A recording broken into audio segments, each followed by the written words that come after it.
see if we can find us a filter, honey. That's where Instagram has the best filters. Instagram has the best filters. Cause she's not wearing no makeup right now. She's not gonna put any on. I don't have to be right now to put on the makeup, y'all. And I'm not sorry. I guess I could put on some lip gloss or something. Or not. Or not. It's a no for me, okay? I'm over it. So today I wanted to talk about confidence. Confidence, confidence, confidence. I wish I had well, I got my laptop. I'm like, I wish I had a dictionary. That's so old school. Like, oh, hey, Jarrell. I just be trying to get on YouTube to get these watching views up so I can go ahead and monetize on here. So I ain't gonna be talking about too much, but I'm gonna try to stay on here as long as I can so that I can get my watch hours up. That's what I'm actually waiting for. I just went live on Instagram and I went live on Facebook earlier. So I'm like, let me go ahead and give YouTube some love. So let's talk about confidence for a few minutes, and I can take my time here because I'm not in a rush. This is from dictionary.com, I do believe. Confidence. Confidence. Confidence. Confidence. Confidence. Confidence. Confidence is a noun, and it is the feeling or belief that one can rely on someone or something. Firm trust. So when you have self-confidence, that means you can rely on yourself, you can believe in yourself, you can trust in yourself. The state of feeling certain about the truth of something, a feeling of self-assurance rising from one's appreciation of one's own abilities or qualities, belief in oneself. This definition comes from Wikipedia, but y'all know how we feel about Wikipedia. Confidence is the state of being clear-headed, either that a hypothesis or prediction is correct or that a chosen course of action is the best or most effective. Confidence comes from the Latin word fidere, which means to trust. To trust. Okay, so apparently there are 4 types of confidence. Let's explore those. 4 types of confidence. There's social confidence, there's confidence in your expertise, there's physical confidence, and then there's confidence in your self-worth. And y'all, this is just coming straight from Google. So shout out to Google. I think it's some type of AI thing. Excuse me. All right, let's jump into them. They have a what is this called? An infographic, but I know if I show y'all it's gonna be backwards, but I'll show y'all anyway. So I'm about to be exploring that infographic there where it talks about the 4 different types of self-confidence: physical, personal identity, collective identity, social identity. Or this is the 4 types of self-related beliefs. And okay, let's just jump into it. Okay, so physical things are your sex, your race, your age, your height. Personal identity, those are traits that don't involve relationships with other people like religion or playing the piano. Collective identity involves the social groups that you belong to, like being a member of a club or organization or being a citizen of a certain country.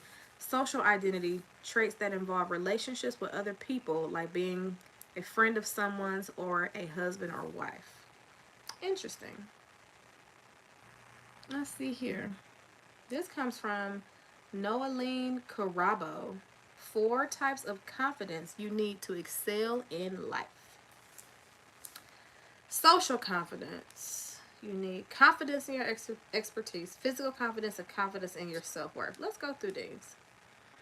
So when she talks about social confidence, once again, this is NoelineCarabo.com. I'm not sure who she is, but she looks like somebody who is happy in this picture that she has.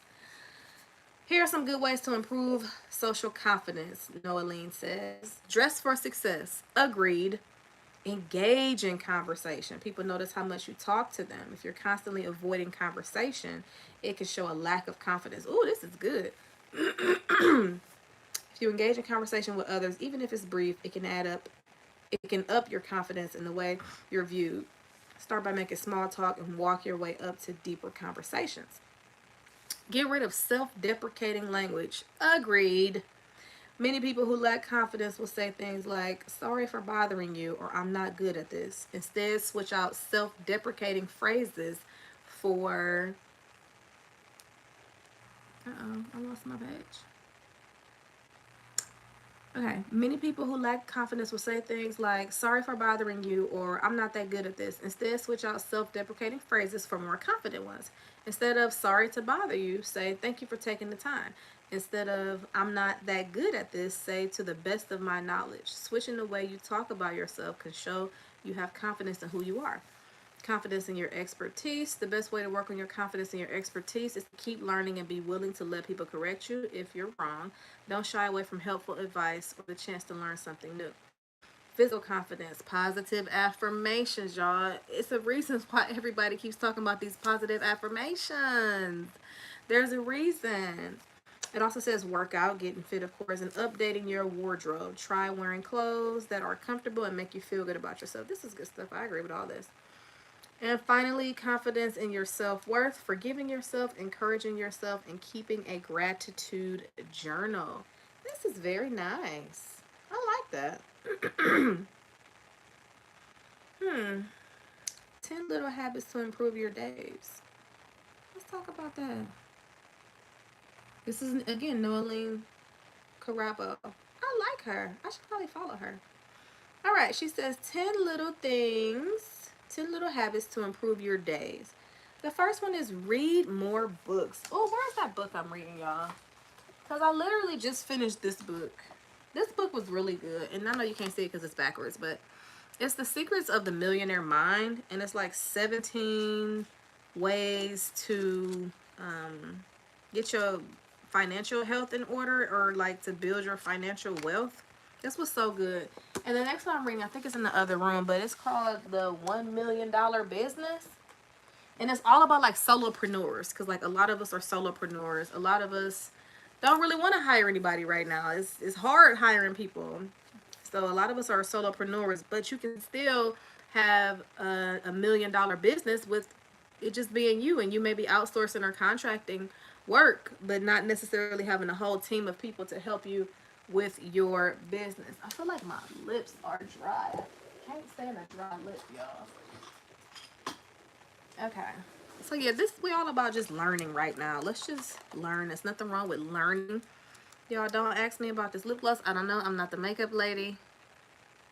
I just know it's brown and I got it from Target. It is Mented Cosmetics. And I'm not going to say the name of it because it's a funny name. All right. Got that. Okay. Yes. So I love reading books, and I'm so glad I've been finishing books lately. Like I think I finished 2 books already in the past 2 months. I finished one book because I literally made myself sit in bed, y'all.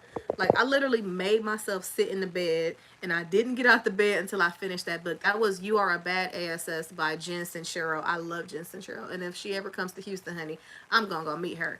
But yes, that was a good one. And then I just finished The Secrets of the Millionaire Mind, and I was working on the 4-Hour Work Week, but it's kind of fluffy to me. It's kind of fluffy. So my cousin recommended the $1 Million One Person Business, and so y'all thought I had a dollar there. But she recommended that one, and so whatever book she recommends me, I always read. She also recommended We Should All Be Millionaires, and I read that too. So I read a couple of books this year. Go me, go me, good. All right, so read more books. That's going to be a little habit to improve your days. The next one she says is adhere to the 80-20 rule. The 80-20 rule is about spending your energy on essential activities that bring the greatest return with minimal effort. For example, start every day with capturing 10 minutes of reflection, or take up a new hobby you've been wanting to explore. That's good. Then she says, sorry y'all, my allergies a little wonky today, but my sons were too. Focus on one task at a time. Starting your day focused on one task at a time is a great way to improve your overall productivity. So basically she's saying don't be trying to multitask. Next, make your bed in the morning. A lot of us do that. Starting your day with a simple task like making your bed has proven to have positive impacts on the rest of your day. That's good. Exercise first thing in the morning. Start your day with exercise. It can be a great way to boost your mood. Next, listen more than you speak. That's advice that a lot of speakers need to take, including myself. Compliment others. Smile more. Sit in silence every day. I like that. I've been trying to do more of that more often lately. Like literally just leaving my cell phone in my room before I go to the restroom. Like so I don't have to be trying to look at it every 5 minutes or get caught up in the reels and the videos and the shorts and all the things on the internet. Sitting in silence every day, and then set three to five small tasks that need to be completed. I do that every day, y'all. I always have a list of things to do. Sometimes it goes a little more than 5, but I have a lot of lists because otherwise I forget things to be going through my head, things to be going through my mind, and I'll just forget everything that I wanted to do, and I'm like, man, what was I supposed to do again? But I didn't write it down. So I'm big on making a list of things to do just so I won't forget it, because I don't want to forget the important things that I want to do for today. Like I think I left my list in there, but I think today was like go live on Instagram, Facebook, and YouTube, read for 20 minutes, exercise for 20 minutes, blog, because I've been blogging again now. Shout out to Sister Stephanie Tyus because she's been blogging, so she inspired me, so I'm so happy about that. But yes, y'all. I'm just trying to figure out how to get this stuff going on YouTube. It's hard to go live when it's like just me. It's like, welcome to the Ramona Show. Welcome to the Ramona Show. It's about to be fall, y'all. It's about to be fall. September. It's just gonna be something amazing. It's gonna be something fun. And I'm looking forward to the fall. I've never been on a hayride, so maybe I'll go on the hayride. I love going to the apple orchards, apple cider. I do like fall. I ain't gonna lie. I like fall. Not that the weather changes, but here anyway, the weather doesn't change much. It's still really, really, really hot. The leaves don't change colors much in the city. But I love the flavors. I love the smells. I love the colors, the fashion. One of my friends told me that navy blue is going to be very trendy this year for fall. So I'm going to get ready for that. He was like, your nails are already giving fall. And I'm like, okay, I didn't even know. So I'm going to do a lot more of this navy blue color. Probably not necessarily just nails, but just like outfits, dresses, blouses, fashion. I've been thinking about fashion lately, y'all. Not that I'm a fashion person, but I just look in my closet and I'm like, oh my goodness, I don't even have any new blouses. Like, I need to find some new blouses. I'm gonna go on Shein and look at some new blouses. I want some new blouses. I want like a whole new fall wardrobe. Like, I want my wardrobe to give different seasons. Like, I want it to, like, right now it's just giving year round. Like, it is giving year round. And I want it to give, like, transitioning into fall. And it's just difficult when you live in a place that's hot all the time. It's a little difficult when you just live in a place that's hot all the time. But I want like burnt oranges. Like when I'm looking at my closet, like I see, because I try to keep it color coordinated. And of course the majority of my things are red because that's my brand color.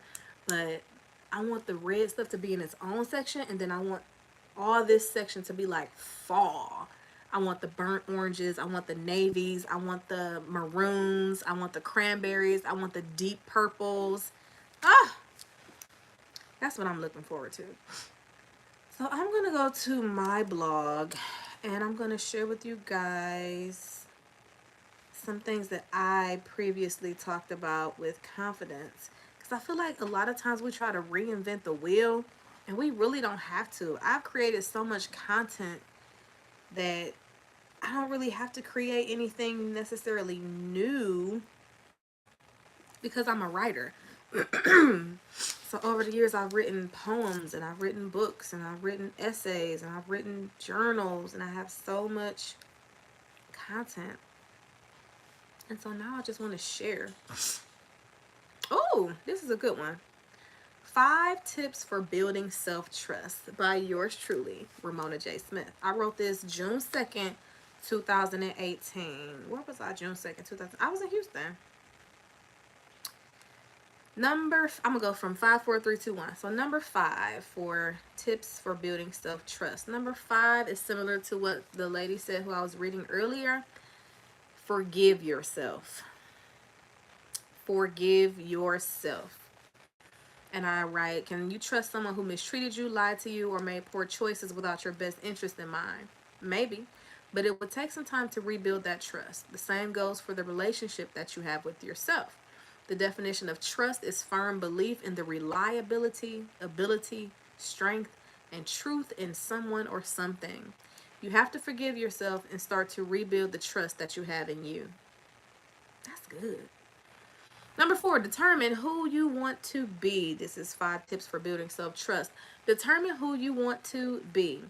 Many of us don't trust in ourselves because we have no direction. We don't have a plan for our future. Some of us may not even know where to begin. When we are rudderless, we allow other people to draw a map for us. Yes, we do. You have to start figuring out what type of person you want to be, what type of lifestyle you want to live, and what steps to take in order to get there. Part of building self-trust is having a plan for your life that you create and executing that plan one step at a time. That's good. Number 3, figure out what you like. Describe your perfect dream vacation. What's your favorite way to relax? How do you pamper yourself? If it's hard for you to answer these questions, you should start exploring yourself. Interview yourself. That's so interesting. Interview yourself. Start a journal that is all about your favorite things. The journey to self-discovery is so beautiful. Start it now. It is a beautiful journey. Number 2, spend time with yourself. My elders constantly advised me to date myself. At first, I thought they were crazy. Who would go on a date with herself? However, as I matured, I've realized the importance of self-dating. When I take myself out, I pick the place and the time. I order exactly what I want, and I am peaceful and comfortable. Dating myself gives me uninterrupted time to observe myself and do something nice for me. And finally, make mistakes. The foundation of my self-trust was built on my mistakes. During my 20s, I made just about every mistake that was humanly possible. I dropped out of college a few times. I had several failed relationships, including a divorce. I had a child out of wedlock. I blew thousands of dollars on frivolous things. I even moved 3,000 away from home without a solid plan. Yet now that I'm in my 30s, I'm grateful for the mistakes I made. The life lessons that I learned are priceless. I finished college twice. And at the time I'm currently single and preparing myself for marriage. I've had no more children out of wedlock. I have thousands of dollars saved up. 6 months ago, I moved 2,000 miles away from home. This time I had a plan. In conclusion, learn yourself, love yourself, make mistakes, and trust yourself. You are the most important person in your life. Everything starts with you. And ladies and gentlemen, I think that's a good place to end. I do not want you to box me into this